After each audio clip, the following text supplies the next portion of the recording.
Pearl necklaces for men are having a moment. This is the focus group.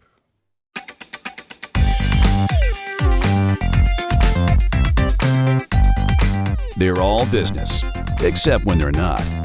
It's the focus group with Tim Bennett and John Nash.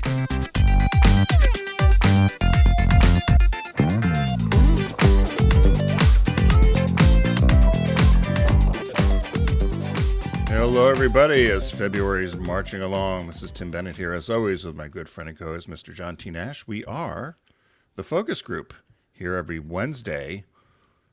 If you watch us in real time, which very few of you do, but you can catch us anytime, including our audio version on Saturday.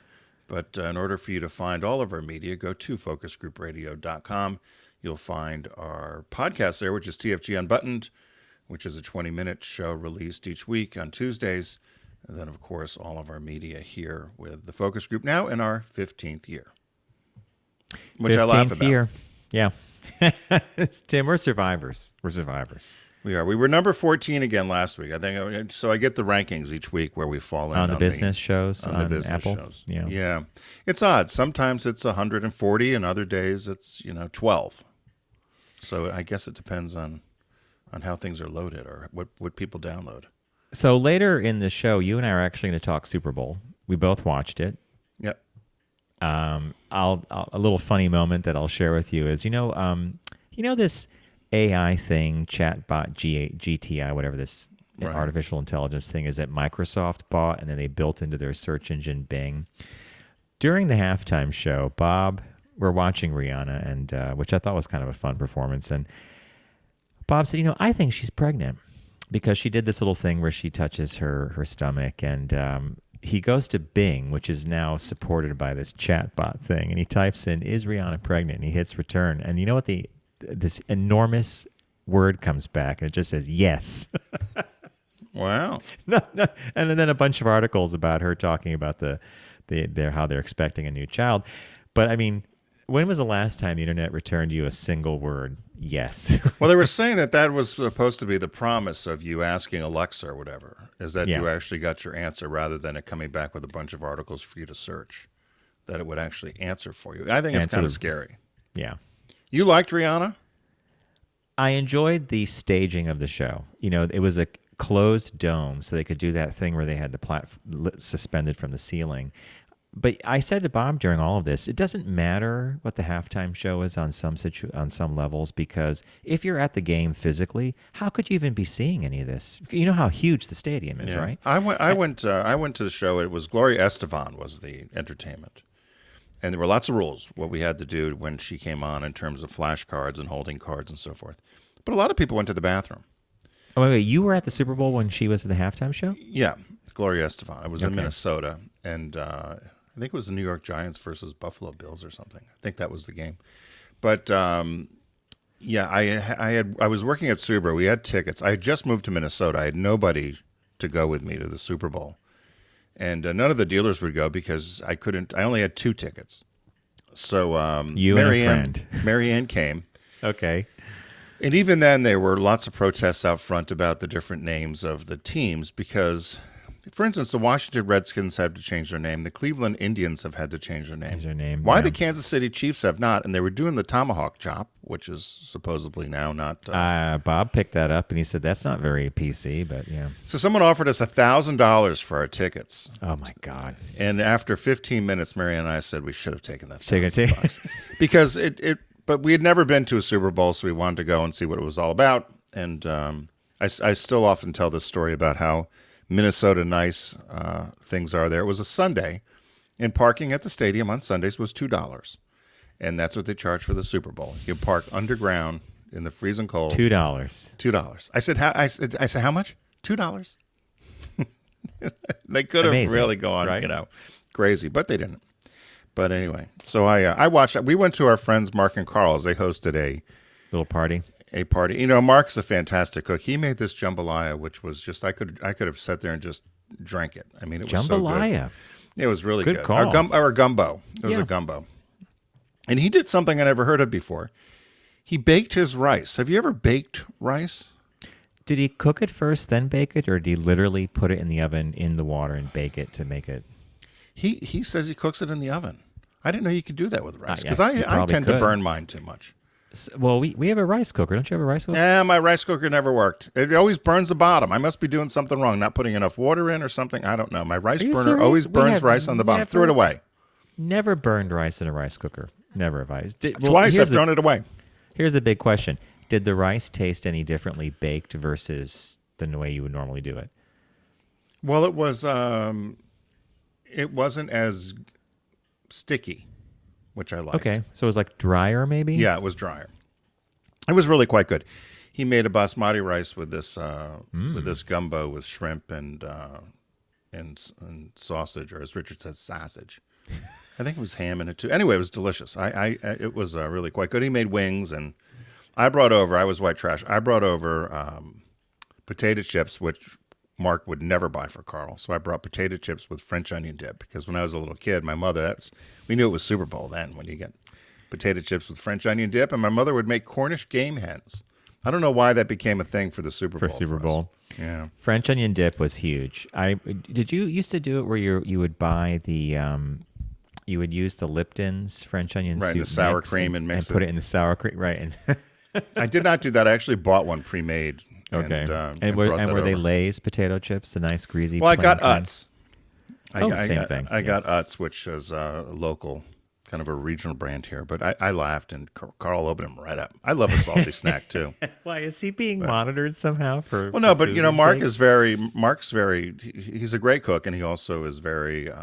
He's careful about his eating. He's Yes. mindful. He's a mindful. Not that eater. Carl isn't, but if you have it in the house, you'll eat it. Tim, this is a friend of mine recently asked me about this. I instituted I instituted a diet, and he said, "Well, what are you cutting out?" I said, "I'm not cutting anything out. I'm just being more mindful." Right. I have a habit of walking through the kitchen. I'll be like, "Oh, I think I'll have that." You know how many extra calories you probably eat a day just by wandering through the kitchen, right? Oh, Unless the only thing that's in there is carrots and celery, right? And you're not picking that up. No. You're going to have to, when you visit, you'll have to see if you can get the cookies you like. Would you eat those? Oh, brown? Bob loves. So yeah, we're going to be seeing Tim soon, and Bob, was it Market Fresh? Fresh. They were the brownie cookies, and Yeah. was there a lemon one too? There's a lemon one. There's a raspberry. It depends. Once again, everybody's blaming the pandemic, and the prices have fluctuated. Skyrocketed. Well, eggs cost so much, right? Yep. So the cookies have gone. They used to be $4.99 for 8. Then they jumped up to $6.99. Then they jumped down to $5.99. Then they were $5.49. And they've been all over the place, which I guess is based on the availability of ingredients, which I thought was weird that it fluctuated that much, because most places have just raised prices and not lowered them. So every time we visit you on our way out, even if Bob has already got some, we stop at the Fresh Market. He goes right to the cookie thing, and then do you know that we only recently ate our last box? He took it out of the freezer. Put them in the recently. freezer. Yeah. I'll have to check to see, because they've been very. It's been haphazard. So when I shop and I know you're getting close to coming, I'll see if I can pick up any, just in case you can't get them. People do hoard them. Yeah, we haven't seen Tim in a while, and the last time we had planned the trip, you guys had more snow than we ever got in New York City. You had that amazing. We've had no snow this year. We had a little trace amount, like a dusting, which lasted for about 30 minutes. Did you get we've it? had very You've little. had anything Very shoveled? little. No shovelable snow? Upstate, I shoveled once, and it was like maybe 1.5 inches of snow. It's a very unusual winter. In fact, how unusual would it be that Bob was like raking up some sticks and pine cones, which you normally do that in April, Right. when all the snow's melted, but there's, what else, right? I hope it doesn't snow, but we'll probably get it in March, which seems to be what happens. I have been saying to friends, don't count on this. March and April might be cold, wet, and icky, and probably early May. We've had those kind of late winters, right, that go that push the summer. Hey, I had a little audio clip I wanted to share with people. It's a video. We got it sent to us as from a friend on TikTok, and it's David Williams, who is the taller half of Little Britain. Matt Lucas and David Williams, and Joanna Lumley, who played Patsy on Absolutely Fabulous. The two of them are just great, and it's this. They play a couple, husband and wife. He's on the left, she's on the right, and they're talking to an interviewer about their marriage. And I think it just gets funnier and funnier as it goes along. So I'm just going to share this with you. It's audio only. I think when you've been married for, what, 25 years, you end up being able to finish each other's... Wine. Okay, I was going to say sentences. Oh, Sentences, yeah. I mean, it's uncanny. We know each other so well, we can read each other's... text messages. No. No. No. WhatsApp? No, minds. Read each other's minds. I mean, when you spend so much time together, you get to this point where you're completely in Different to each other. sync with each other. We can always tell what each other's Secretly plotting. thinking. And I always say, got to be able to laugh together. Got to be able to laugh together. So it's great that we share a sense of Foreboding. humour. I think what keeps me and Carol's relationship so fresh is that we've got this really strong... Man next door who exercises in his cycling shorts. No, there's a really strong bond. Oh, I mean, yes, we're husband and wife, but more importantly, we're best... off without each other. No, best... Sleeping in separate rooms. No, best... Ending this pointless charade. No, best friends. We're actually very lucky. Because we both found our soul mates. That's right, Carol. You see? We're like two peas in a... Deeply unhappy marriage.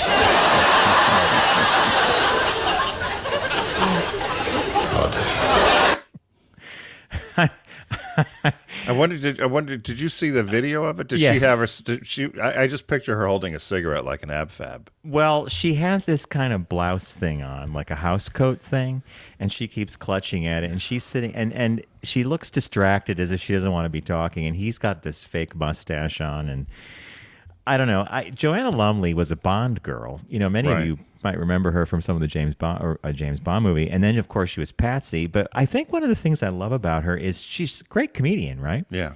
Timing is everything, and the way those two of them play off each other. She was I think it was on. It was either PBS or CNN, which vastly different. But during the, she was one of the correspondents from the UK for the Queen's funeral. Yes. And yes. it was such a different. I mean, she had such respect and reverence for the Queen. It was interesting to see her in that role. But yeah, great humor. And I've always loved the early Ab Fab shows. Well, you and I both know that I think seasons 1, 2, 3 were pretty much. They're the best. Yeah. Yeah, that you could just take those and run to the bank with them. Yeah. Yeah, those were fun. Anyway, that just made me laugh, and I just wanted to share that with listeners. So as John said, we'll talk, and during Shop Talk, we're going to talk about the Super Bowl and some of the advertising, and particularly one in particular that targeted Jesus. And so we'll talk about that then. But before then, we've got a Caught My Eye. So, Mr. Nash, what caught your eye this week? What caught your eye? Here's what Tim and John found. All right. Headlines usually grab me. And, when they do, it's usually something really funny. And so here's mine. You can order a barrel of lube on Amazon. What? Now, Tim, if you're seeing the pictures, if you happen to be watching the video, No. this is a brand called #LubeLife. And if you're looking at the monitor, Tim, do you see the guy on the water slide next to the barrel of lube? Who does that look like to you at first glance? Brian. Yes, it does. Not that he's shilling for it, but I just thought That it could was be funny. him. That probably is his. That Mark 360. Brian would sell something like this. What's a lube life? What's it say in there? What's the little writing there underneath? Something on the jar there? something lubricant. It's water based. That's why they showed around all this water. Oh, It's water-based clean. lubricant. Yeah. So the headline read, "To whom it may concern, you can order a barrel of lube on Amazon." So this whole thing is this woman, Becca Blasdell, who writes for Vice. She's very funny, actually. Every time a piece of hers comes up, I always laugh. And she talks about how freaky it is that you can go online and buy things. And she says, "Do you feel like no matter how often you buy lube, it's just never enough? Are you tired of smashing the order button along with smashing your own noggin into the wall? I'm here to let you know that your prayers have finally been answered from the lords of lubrication over at a wildly popular lube brand called Lube Life." Now, Lube Life has over, I think, 1,200 positive comments. And when she went and looked at it, you know how sometimes when you order things, there's like sizes, like Right. 16 ounce, 32 ounce. Well, this goes up to even a 275 gallon pallet with a spigot on it of lube. So she says here, perusing Amazon to top up your lube, you might notice that Lube Life not only has insanely good ratings, but it also offers insanely huge quantities. More than just providing a wide variety of lube, with a sense of humor, the brand wants you to take, subscribe, and save to the stratosphere, providing shoppers with the ability to shop its original water-based lubricant in bulk, and we mean bulk. Snag a 7,040-ounce barrel for your upcoming orgy, boot camp workout, or slip and slide. For context, that's equal to 880 8-ounce bottles of lube, so you never have to say the words, honey, we're out of lube. So it's like a 55-gallon drum. It's a drum. So I guess Atlantis Cruise. We talked about the Atlantis cruises on Button this week. I guess they would order. I guess Atlantis could offer these and have the spigot, and everyone can go to town on the ships, right? What would you possibly do with a 55-gallon drum of lube?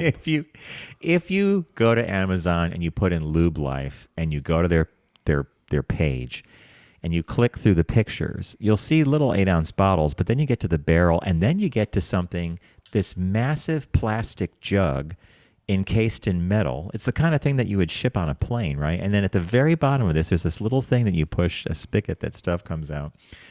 So she has fun with it, let's put it that way. I wonder if it, in all seriousness, I wonder if you did buy, what would you, does it last forever? I mean, could you buy one of these 55?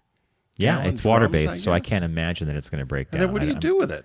I mean, that anyway. You put it in your garage, and yes, I think that she nailed this when she said, who's buying this? And yeah, that's what we like want to know, who's buying it. Sex parties and orgies. But what does she say here? Why do people love this stuff so much?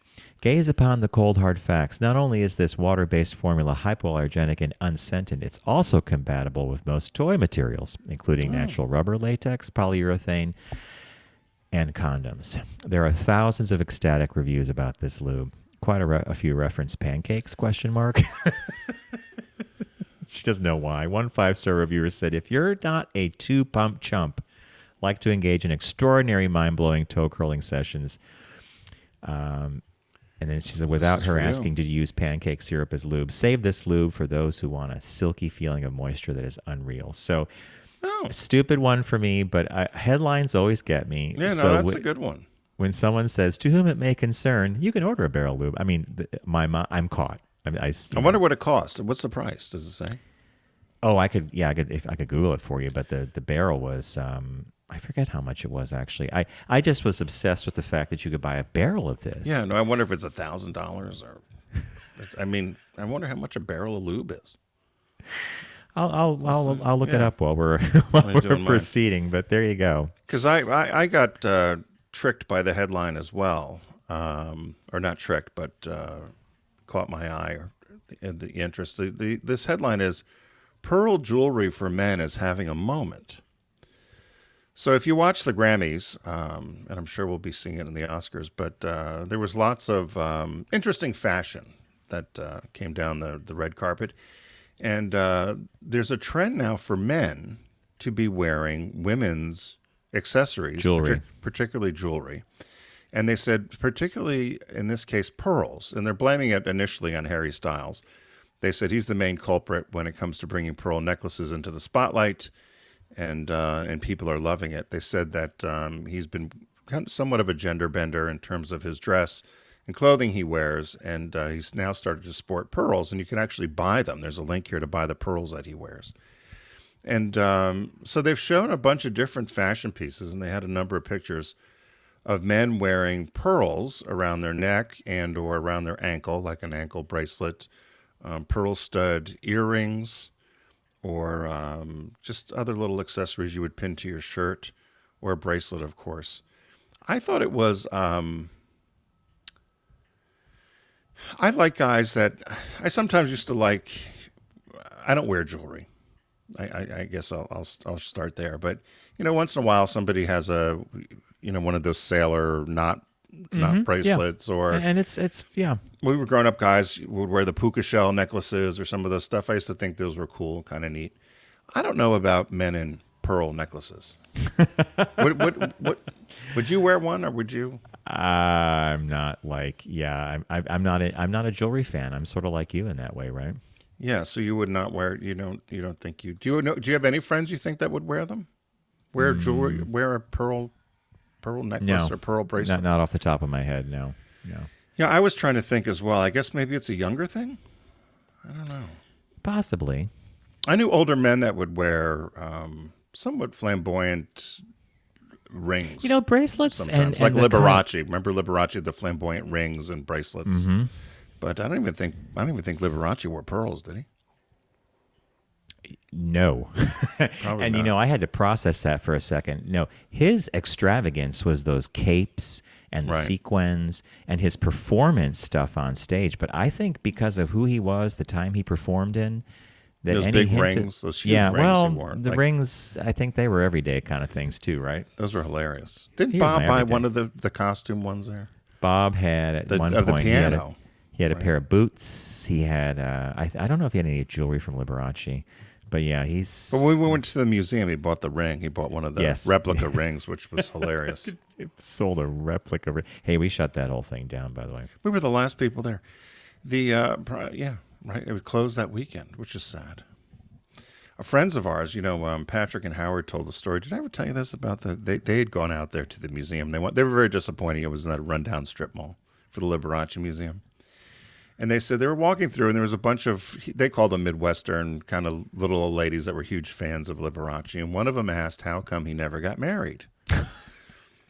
And so Patrick and Howard and a bunch of their friends were there, and he said one of the tour guides says, well, Liberace was very concerned because of his fame. If he had children, they may have been kidnapped and held for ransom. And they said they busted up laughing so hard because these little old ladies bought this hook, line, and sinker. Oh, yeah, they were screaming, laughing. I said, oh, my God, I'd have peed my pants. They were laughing. They're like, you got to be kidding me. They're actually going down this route of telling this story still. Why not just say he's celebrity. Wasn't in the cards. So anyway. It was light. What is it? It was light in the loafers, ladies. Yeah. An old phrase we used to have. So all right, we're going to... So caught your eye was something you would not do. And I didn't mind some of the pictures, but I think it takes a certain kind of guy and a certain kind of attitude to pull off jewelry that we normally associate with women, right? Yeah, that's why I said I don't really know any of my friends that would wear a pearl necklace or something, but I do know a lot of younger guys seem to be doing the kind of gender bending in terms of clothes and stuff. I would not look good in a sundress. I'll say this. Our niece, Catherine, who goes to school upstate, she loves Harry Styles. Really? And she saw him in concert here at Madison Square Garden with a friend of hers. And when the two girls talk about him and how obsessed they are with him, he could come out in a tutu and they wouldn't. He's Harry Styles. He's sexy. He's cool. That kind of level of celebrity, I guess, pulls that off. But I don't know. Did you see what he wore to the Grammys? That patchwork thing? Well, I posted on our Facebook page. It's like a Harlequin clown. In fact, you matched it to some... with the Lucy thing. Our friend Jeff sent us that. Jeff Lonoff, and he said, now I know where I've seen this before. It was the hostess pants Lucy got Ethel for her birthday, which was hilarious. The hostess pants. Yeah. What am I going to do with these? Hostess pants. All right, folks, we're going to take a super quick break, and when we come back, we have a business birthday, and our shop talk revolves around some particular advertising in the Super Bowl, and we're going to have a broader conversation about it in general, so stay with us through the break.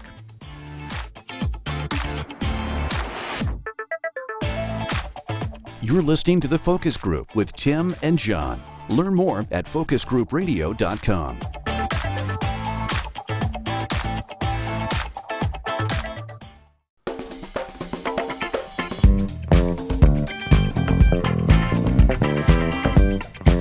Now back to The Focus Group with Tim and John. Available pretty much everywhere.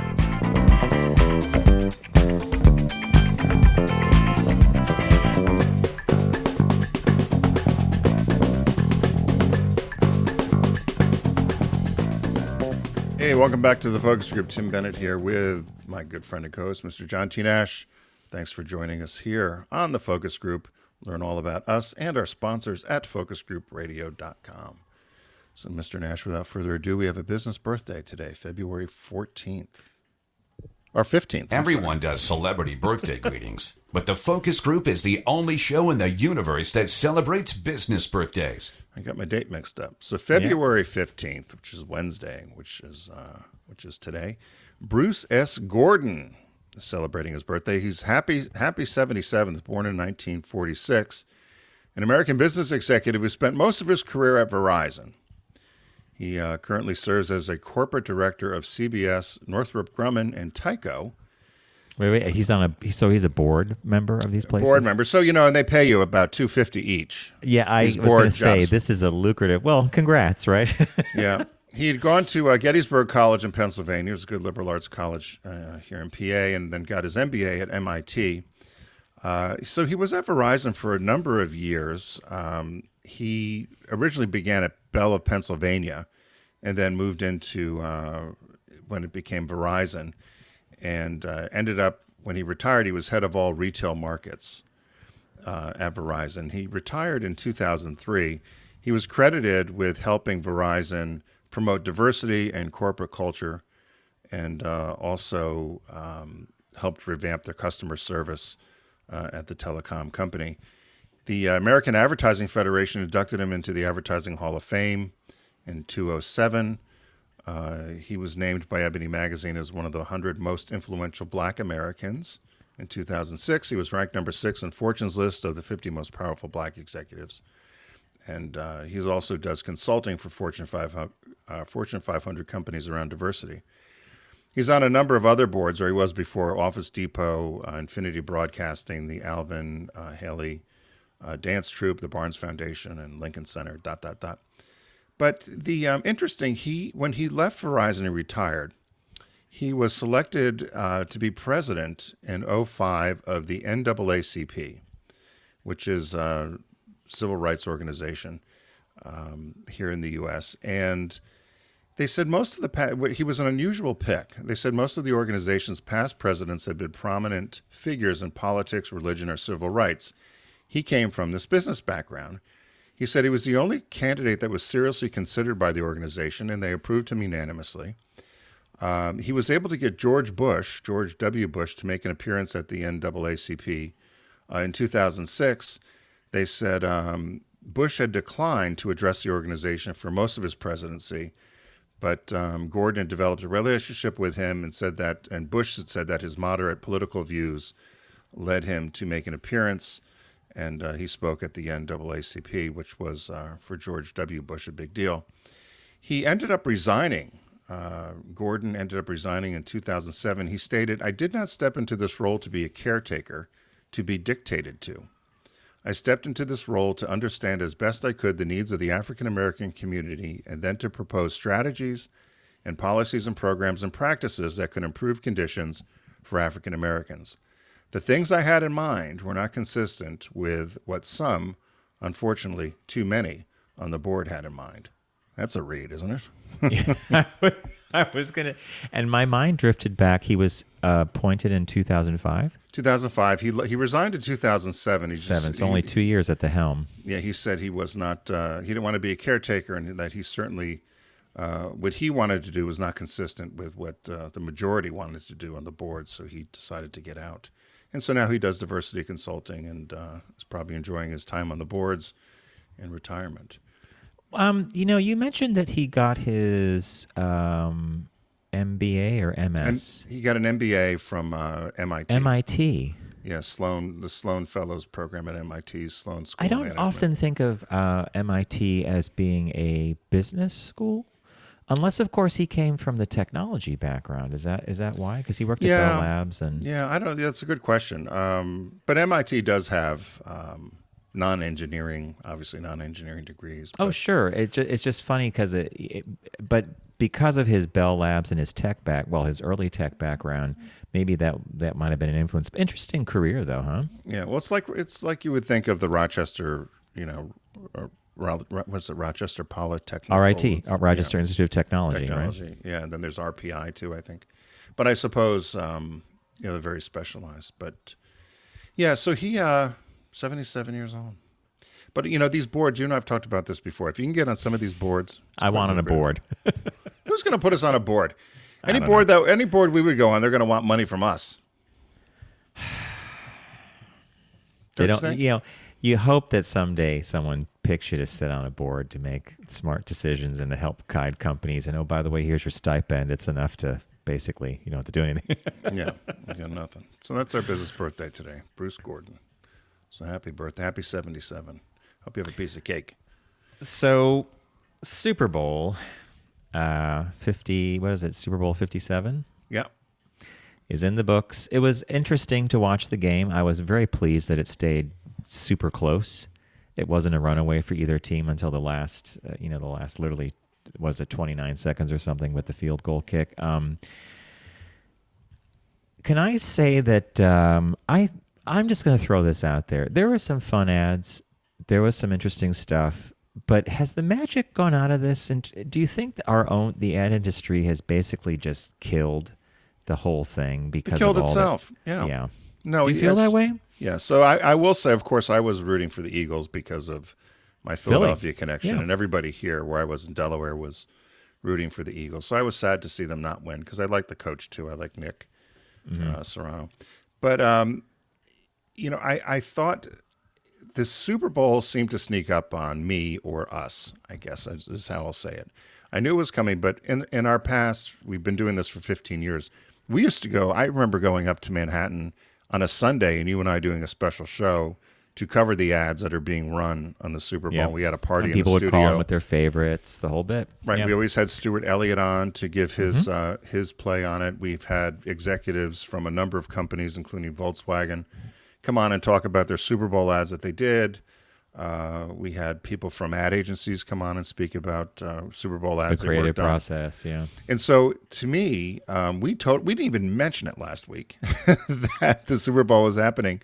And I tried to go look for some of the ads, and I think you're exactly right. I think the ad industry has kind of shot themselves in the foot by releasing all this stuff early on social media. So someone who's not a huge fan of football has no reason to watch the commercials because you could see them now anytime. And I was shocked by I was shocked that there was no Budweiser. Yep. I was shocked by the limited, almost absence of car brands. It was just really Dodge Ram, and a Kia commercial that I remember. Totally. I was surprised. That's a huge category, right? Big spender. Yeah. So auto seemed to say, well, not this year. Some of the alcohol, no, not this year. I don't remember any of the candy. I don't know if candy even did it. Okay, well, M&M's had a whole narrative. I missed it. Well, M&M's had this thing that ran several weeks. They were going to not use the spokes candies because of the far-right pushback. Then Maya Rudolph joins. She does something. I mean, one writer said if you didn't know the narrative and you saw the Super Bowl ad, it would just been like an M&M ad. And so I guess, I don't know. I've always people aren't questioned, following it that close. Yeah, exactly. Not now with advertising. Before we had YouTube, and you and I actually, a lot of this used to be that you'd find snippets of things before they were released. Right. Now it was after. Well, it was after Volkswagen did that famous Star Wars ad, but the Force thing that everything became. Let's goose it beforehand. Yeah, trying to get the value out of what they spent, and which is huge, by the way. And of course, that car went out of production. The even But though it was it was the most watched ad ever, I think. But the car it goes to sold show little. that all clicks dashes don't necessarily sell people. That fallacy. I did like the farmer's dog. It's that dog food. Yes. I thought that was the best ad that I liked. And the shocking thing you and I both said, which we were going to talk about, was this He Gets Us commercials, which were promoting Jesus. And from the guy who founded the owner of Hobby Lobby. One of the founders was. One of the founders. Hobby Lobby. And they plan to spend up to $1 billion in the next 3 years to promote this campaign, He Gets Us, which is supposed to put, a shine or a positive shine on Christianity. I thought the ads were well done, which I was surprised they were well about. done as well. And, this campaign, He Gets Us, they paid over $20 million to air the 2 commercials in the Super Bowl. I'm assuming that number includes some of their production costs, Right. et cetera. But the idea here is that Christianity, they want to redefine it. They want to, they want to make sure that people understand the message. And there are some things in here that, like here's their website, He Gets Us. If you go to this website for them selling Jesus, the website goes on to say, be assured, though, that we're not left or right or a political organization of any kind. We're also not affiliated with any particular church or denomination. But further investigation revealed that the campaign has some controversial ties. So they even went so far as to suggest that that these ads were going to break through to people and try to break this whole grip that the evangelical side has on culture dialogue. Right. Because at one point they said here, they were even trying to say that, all are welcome, including LGBTQ individuals. And we know that that's not exactly true, right? Well, that stuck out to me. The other thing, and I actually wrote here, this is counter to all the border issues we've got going on that the GOP is banging the drum on. It says the He Gets Us. They discuss how he, Jesus Christ, was a refugee, had disdain for hypocrisy, and was also unfairly judged like other marginalized groups in society. And I thought, this refugee crisis we have on the border, everybody realizes it needs to be controlled, and we need to figure out how to handle it. Nobody seems to want to do it. Either party seems to want to jump in and get something done with it. But I laughed because I thought the evangelicals, which tend to be most of the GOP, if you were to pick one or the other, are the ones banging the drum about, don't let them in, we don't want them in. Yeah. And this is saying, Jesus was a refugee, and Mary, and they left, and blah, blah, blah, blah, blah.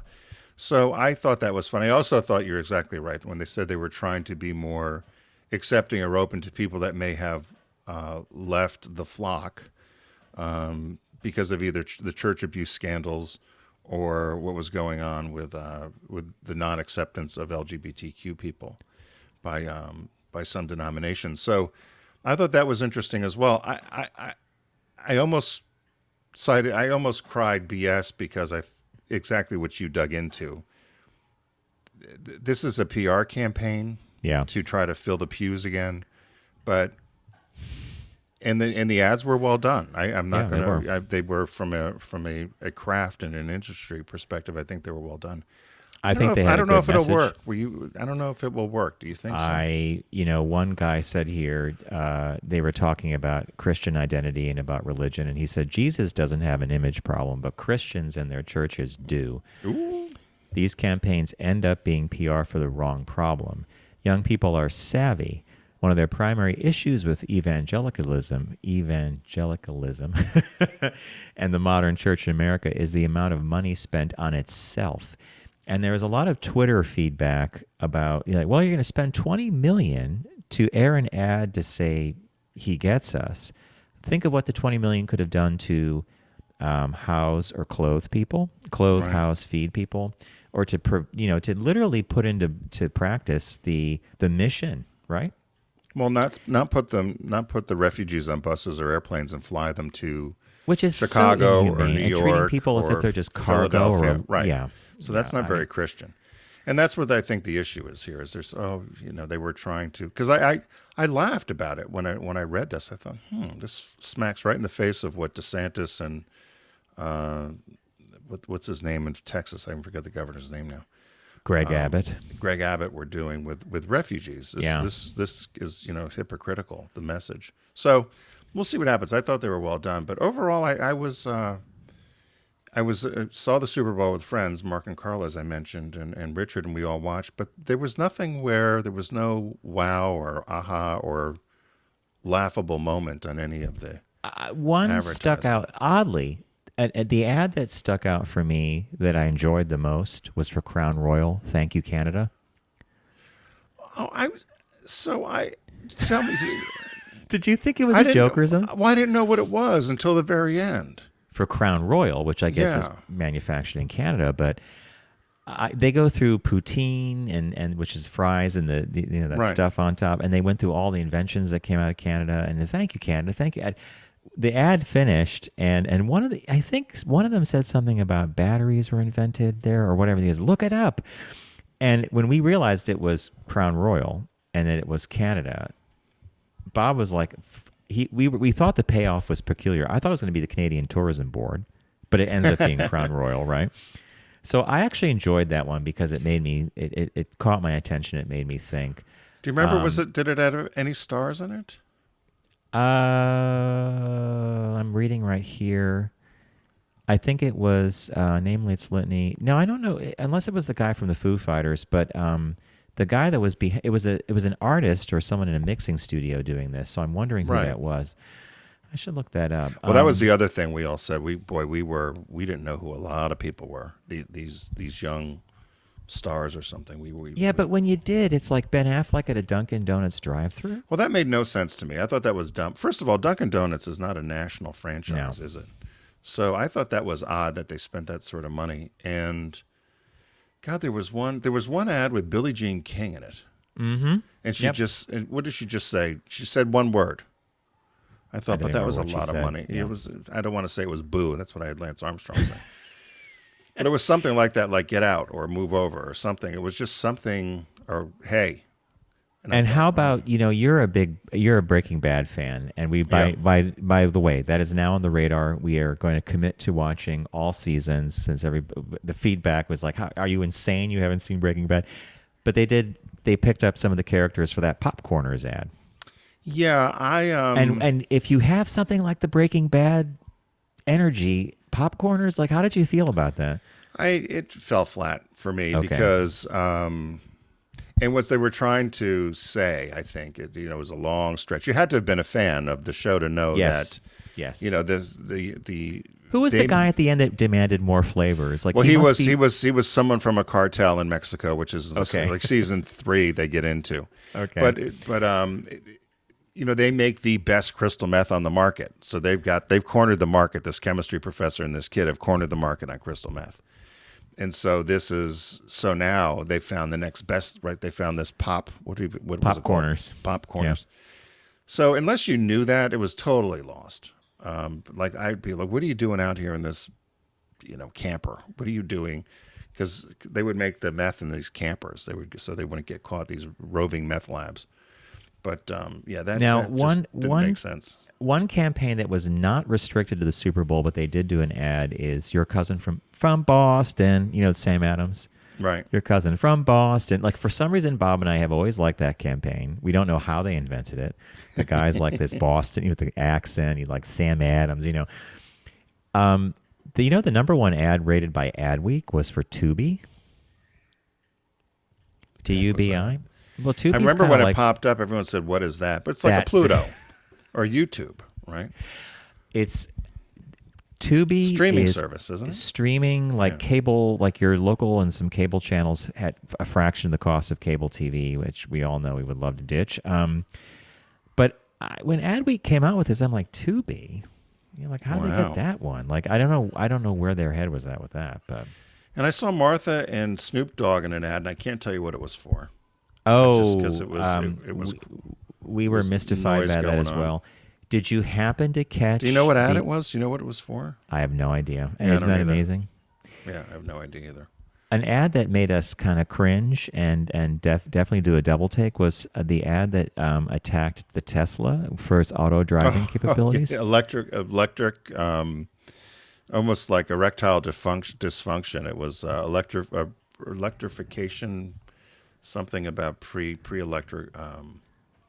In other words, you don't want to have to wait and plug in and stop and plug in and stop. Oh, that one. But there's another one where they show the Tesla on auto drive hitting a child. Oh, I didn't see that one.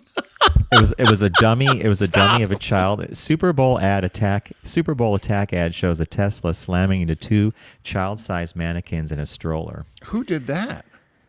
Let's see here. It was created by the Dawn Project, a group that has long attacked Tesla's self-driving tech. So Tesla CEO Elon Musk said the ad would raise awareness that Tesla could drive itself while supervised. I don't agree with him there. But yeah, the 30-second ad was created by the Dawn Project. And the Dawn Project says the ad shows tests it performed with a Tesla using the company's full self-driving feature. In it, a Tesla can be seen swerving towards oncoming traffic, driving past a stopped school bus, driving on the wrong side of the road, and ignoring do not enter signs. Jeez. Yeah. So I'm surprised that you didn't see that one, because that No, one, I would have loved that one. I did a double take. I'm like, wow, am I seeing this? This is about the self-driving car. Yeah. Apparently, Martha and Snoop Dogg were selling Skechers, the shoes. Skechers. That's what it says. Seriously? Yeah, it's just an ad for Skechers. Yeah, I would have loved. I would have loved the Tesla ad. We had one at Subaru, never got on the air. There were a couple of them that never made on the air that showed competitors going out of control. And there was one for a Ford Escape, and these little kids are crossing the street, and the Forester stops in the Escape because the brakes weren't very good. Thing you hear screeching and lurching, and the kids are screaming and running, and the crossing guard is trying to wave the stop sign. And then there was another one about a car hits the guardrails. It was a Volvo ad, but we never did them just because for fear of being sued. But were you you didn't shoot them, but you saw storyboards for them? Yeah, well, they were tested and they worked because the claims were real. But to show to show the Ford Escape going out of control when little kids are crossing the street, and the agency even put in like kids screaming. And you can hear the sound like the rough track. Yeah, and right? the ass slides out to the back, and the woman in the Forester just looks over, and the crossing guard is making this face. I mean, I thought it was hilarious, but the legal department's like, "There's no way we can." There's no way we can do this ad. I guess the agency felt it was their duty to show that kind of thing. Like to present you with the option of doing that, right? Yeah. There were some great ones that never ever made it. I mean, I used to. Another great. Did you guys one. ever shoot an ad that didn't? I mean, you spent the money, but you didn't air it. Oh yeah, yeah. One of my last ads, $1 million. Okay, wow, $1 million because there were 15 chiefs involved. Too many cooks in the kitchen, and I still remember it to this day. What a disaster it was. But it was for the Forester, and I remember the shoot was held up for a day because one of the senior executives at Subaru was trying to decide if the suit the guy was wearing should be charcoal or black. And the difference? So we had 40 people from the crew waiting. Roads closed, everything. I said, what are we waiting on? Well, we're waiting to hear back from New Jersey weather. I said, this is absurd. This is absurd. I mean, it was things like that, and it just went downhill from there. It was a horrible ad, horrible music. Everything changed, but it was the sales department decided they were going to take over and do the ad, and it never aired. It was a disaster. So my God, I wonder if I have a copy of it somewhere. It was probably all burned. I mean, it's hard to save that stuff because you're talking about storyboards and VHS and stuff that they used to use to show you, but it's hard. The ad was over $1 million and it never ran. Amazing. Yeah. Well, that's what happens when you anyway. There was another ad that struck me. It was for Workday. And they played off the notion that business people always call each other, "You're a rock star. You're a rock star." Oh yeah, you're a I rock remember star. that one. Yeah. And I think the guy from Kiss, Gene Simmons from Kiss, might have been in there. Ozzy Osbourne shows up, and at the very end, they're in a sea of monitors, like a cube farm. And this guy says, "Who's the new guy?" And he looks at someone in front of him, and he turns around, and it's Ozzy in like shirt and tie. And he says, "What's your name?" "Oswald." Again. Fun and playful, like riff on, "You're a rock star, you're a rock star." But the thing about this is that, I think our culture is now so warp speed in terms of moments that by Friday of this week, are we going to still be talking about Super Bowl ads? Oh, we're probably late now. Or are we going to be talking about unidentified flying objects being shot down? I mean, well, what are they, do you think? We know what the Chinese balloon was. These other things, there have been three other ones shot down. What do you think they are? One over Lake Huron, one over I got to believe there's some balloons of some kind, right? I mean, I thought, could it be somebody's drone? Somebody has a drone, their own drone out. I don't know. Well, it's curious that they won't say what they are. Don't you think? Two of them were like a cylinder, they said. Like an oblong kind of cylinder shape. By the time they scrambled and went up there to shoot down stuff, they have photography on the planes. The planes have cameras. I am sure that there is a wealth of data they're going over, and they're just hopefully emphasizing a use of caution before saying anything. But it is odd, isn't it? One person explained it by saying that the military usually is looking for higher value targets at different altitudes, but the minute they began to readjust for the balloon, and by the way, don't tell me the Chinese aren't brilliant with this. If the Chinese know that our radar is concentrating on satellites, planes, and things at certain altitudes, let's send a bunch of balloons over. I mean, balloons. Yeah. Well, I had to shot it down right away. Yeah. I would not have let it sail across the U.S. There had to be some way, I think, that they could have, as even the governor of Montana said, you could have shot it down over Montana. It might have hit a cow. That was about it. On the flip side, you and I driving through Idaho and Montana, we'd go 8 hours and not see a car. Yeah, when it came down, it would have hit a rock. But there also might have been some people in the room who said there may be utility in allowing it to continue doing it over the water. See how it operates. And getting what were they really up to and what was it doing, Yeah, Andrea Mitchell said that they were able to, her sources tell her, she's usually pretty good, that they were able to use some lasers to scramble whatever data they were trying to collect. So they really wanted to see how the thing could move, and it had propellers. It could change course. So somebody was maneuvering it, driving it from, Pyongyang or wherever they were driving it from. It just proves that low tech could outdo high tech sometimes. Simple thing, balloon, right? Yeah. Well, the Germans have all gone back to typepwriters. Their foreign equivalent of our State Department. I don't know what they call it. Because you can hack an electronic database, but it's hard to hack paper. Can't Paper hack a don't typewriter. break, Tim. Can't hack a typewriter, John. Right? Paper don't break. Paper don't break. Number two in a yellow pad. We had that's Marianne's mom. She was wise. Wise. Paper don't break. Very wise. All right, so that's going to wrap it up for us, folks. Hope you enjoyed the broadcast. Thank you for being a part of the show. You could check out TFG Unbuttoned, which is our Tuesday podcast. And everything about us is at focusgroupradio.com, including all our past shows and all information about our sponsors, including Deep Discount. I want to remind everybody that the Oscars is coming up, and one of my favorite times. If you've missed some of the films that are nominated, by all means, go to deepdiscount.com. You can get there by visiting focusgroupradio.com, clicking on the Deep Discount logo, and checking out all the titles, especially the ones that are available for viewing before the Oscars. So we like to say, and we really do mean it, don't text and drive, arrive alive, please. Thanks again for joining us, and we will see you in the new week.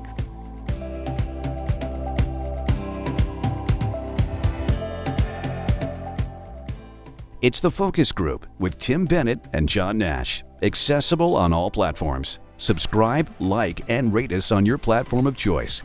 Learn more at focusgroupradio.com. That was a stunning focus group.